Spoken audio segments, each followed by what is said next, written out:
E aí, pessoal, é um prazer ter vocês aqui no Quero Investir Agora. Hoje eu estou fazendo uma entrevista com o Diego, que era um dentista e ele se tornou um investidor de sucesso. Então eu vou fazer algumas perguntas para ele, perguntando um pouco da história dele, as dificuldades que ele teve. E vamos começar, Diego.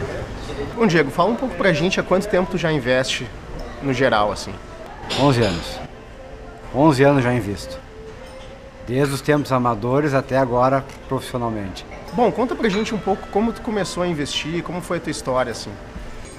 Eu comecei a investir por acidente, porque com a maioria das pessoas, eu imagino que o investimento não faz parte da vida, né, das pessoas.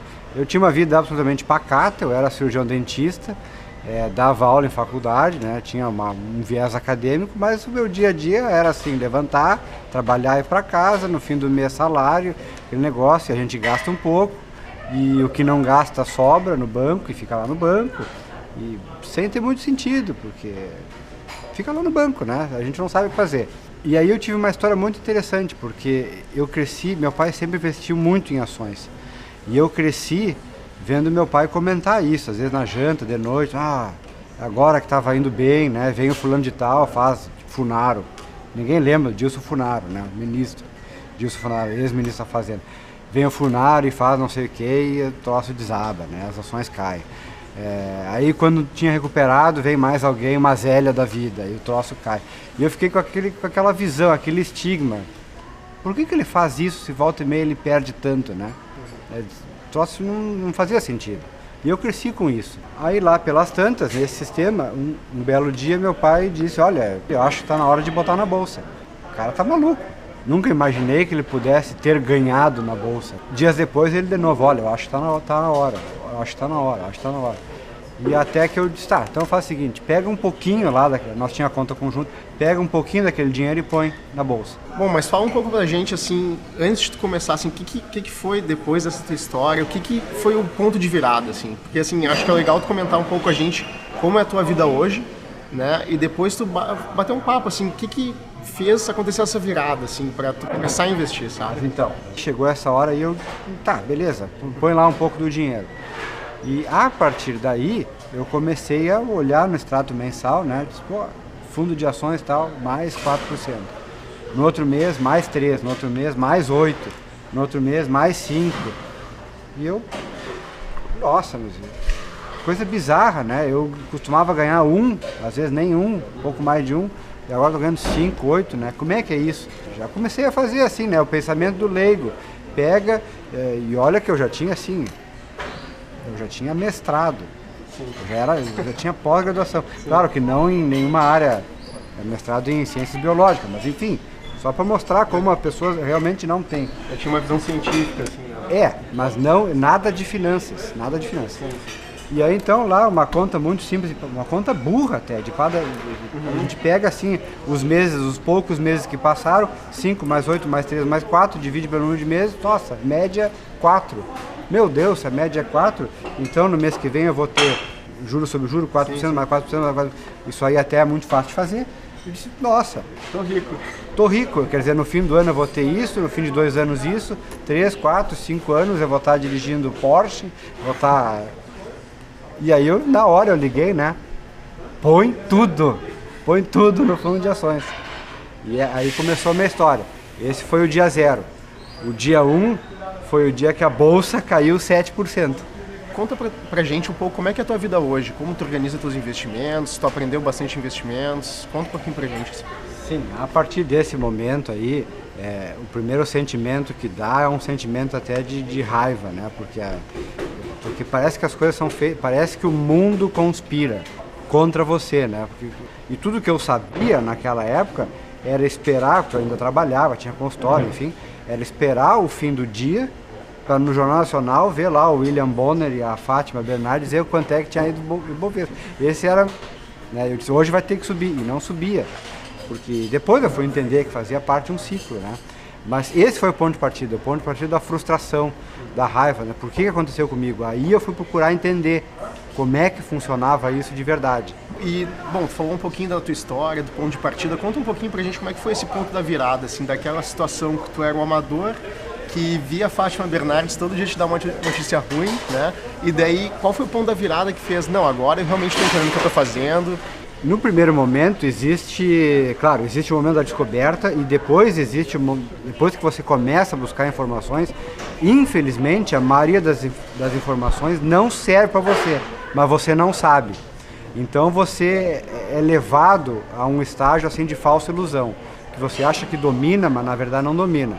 E é um estágio assim que acredito que deve acontecer naturalmente com a maioria das pessoas, né? A não ser que elas deem sorte de cair num lugar que efetivamente alerte para isso, né, ou que conduza para um caminho melhor. No meu caso, especificamente, 10, 11 anos atrás, a gente não tinha uma profusão de serviços, então eu não tive saída, eu tive que ir para a internet e procurar. E uma das primeiras fontes, inclusive, a primeira fonte foi Jornal Nacional, Fátima Bernardes e William Bonner. A segunda fonte foi perceber que bem na página central do jornal que eu lia, em vários jornais tem isso, mas é o desempenho de cada empresa listada em bolsa. E aí eu comecei a ver que o número que o William e a Fátima falavam era 1, mas aquilo não representava todas aquilo era uma média, na verdade, né? Era uma média grosseira, porque eu via que, por exemplo, naquele dia tinha caído, Ibovespa caiu 2, bom, mas eu via na página central que algumas empresas, as ações tinham subido 5. Aí comecei a depurar melhor, né, as ideias. Bom, aqui são várias empresas, isso aqui é uma média, vai variando, deve ter algum tipo de padrão aqui, então já liguei para um primo meu que é estatístico e tem um negócio aqui para nós, e assim vai, né, cara? Tem que ter um começo, as coisas tem que ter um começo. E no meu caso foi esse. E aí eu me lembro dele, não, beleza isso aí, mas e como é que tu vai? A gente precisa de dados, como é que tu vai me passar os dados? Tu vai compilar na mão todos os dias, né? Todas aquelas... Não, cara, não vou. Então a gente não tem nada, né? Mas começou daí. E depois foi pesquisa, e vai na internet, procura, Ibovespa, Bolsa, enfim. Até que você faz o primeiro curso. Naquela época eram muito poucos, né? Muito poucos. E a maioria da literatura era em inglês. Livros em inglês, sites em inglês. Não existia uma seriação, eu não tive uma seriação. E às vezes eu vejo que eu comecei a estudar coisas que eram muito avançadas para a época para a época do meu ensinamento, da minha jornada. Bom, se tu tivesse um passo a passo de como é começar a investir, ensinando desde os conceitos básicos, intermediários, avançados, tu acha que teria acelerado esse teu processo de aprendizado? Ah, com certeza, sim. Porque eu até chegar onde eu cheguei, eu acabei dando muitas voltas. As coisas foram acontecendo, era o que eu ia descobrindo, eu fui pegando, fui lendo, e a sequência provavelmente não foi a ideal. Inclusive assim, eu comecei estudando uma coisa que é tida como o último passo, que é a Bolsa de Valores. A partir disso tudo é que aí eu comecei a trazer as coisas para o nível mais basal, de procurar entender como é que se comporta a própria questão financeira dentro da sociedade, né? Taxa básica de juros, economia, indicadores que as pessoas comuns às vezes nem dão bola no jornal. Quando se fala de balança, déficit comercial, isso, aquilo, poupança, taxa CDI, juro que sobe, juro que cai, as pessoas acham absurdo, por que o banco cobra isso, por que o governo... Tudo tem uma lógica, né? E isso tudo as pessoas muitas vezes não levam em consideração. Então, sim, eu acho que faltou, teria sido ideal. Tá, e conta um pouco como é a tua rotina hoje. Bom, minha vida hoje ela é bem diferente do que era, né, há mais de 10 anos atrás, sabe? Hoje em dia, boa parte do tempo, o dinheiro trabalha para mim.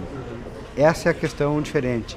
Eu trabalho, boa parte do meu dia eu passo trabalhando, eu tenho empreendimentos, alguns já estão mais maturados, outros estão no começo, estudo muito mercado financeiro, opero não tanto, né, já operei muito mais, hoje eu sou mais low profile nessa história de bolsa, mas sempre tem que dar uma olhada aqui e ali, né, fazer...